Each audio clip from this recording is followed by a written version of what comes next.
Hello guys and welcome back to our YouTube channel. Today we will present you something about Elizabeth I and the Elizabethan age in which she reigned the Kingdom of England and Ireland. We will start with some information about the Elizabethan age.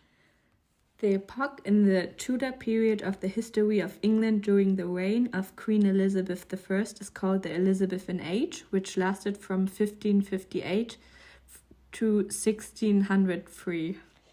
The Elizabethan age is also called the Golden Age and is known for exploration and expansion. It is sharply in contrast with previous and following reigns. In Europe, England asserted itself as a major power in politics, commerce, and arts. The tolerance of religion played a big role, especially the Protestantism and the Catholicism were represented. In that time, there was a strong and central government. The people believed that the king's authority was given by God. This also refers to the worldview where people believed in the hierarchical order of the universe, which also refers to the great chain of being. People were extremely superstitious and believed in hell and witches. Now we move on to some personal information about Queen Elizabeth I. Her full name is Elizabeth Tudor. She is also known as the Virgin Queen. She's born on September 7th in 1533 in Greenwich and died on March 24th in 1603 in Richmond. She was the ruling queen since November 17th, 1558 until her death. She was the Queen of the Kingdom of England and Ireland.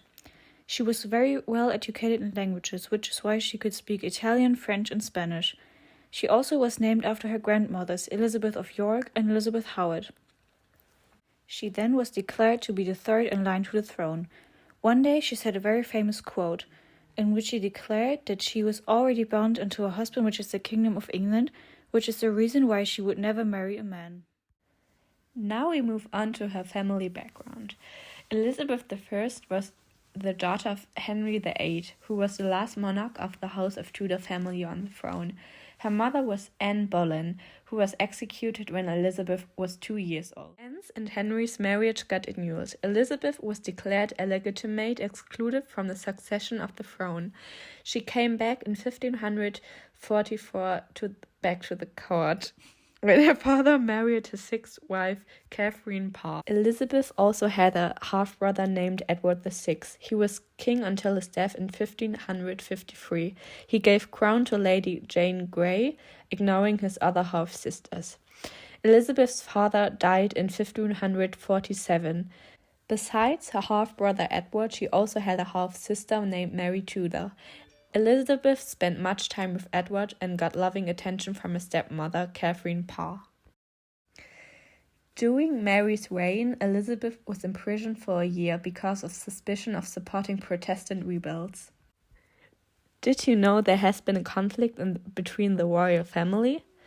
Mary I, also known as Mary Tudor, was the Queen of England and Ireland from 1553 till 1558. She wanted to re-establish the Roman Catholicism.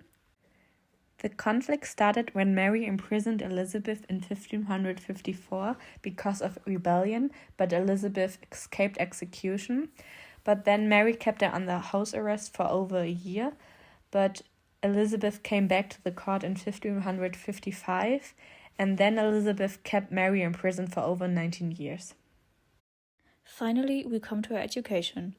As it was unusual for that time, she got educated by men. Girls would normally get taught by women, their mothers or their siblings at home. The reason for that is that many of the free community schools were only open to boys in that time. Her education was mostly classics and languages.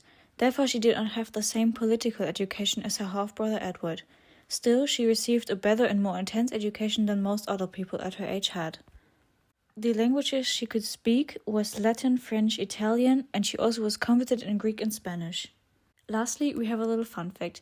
Elizabeth enjoyed music and theatre, which is why she founded the Queen Elizabeth Men's Royal Troupe in 1583 to entertain her in the court.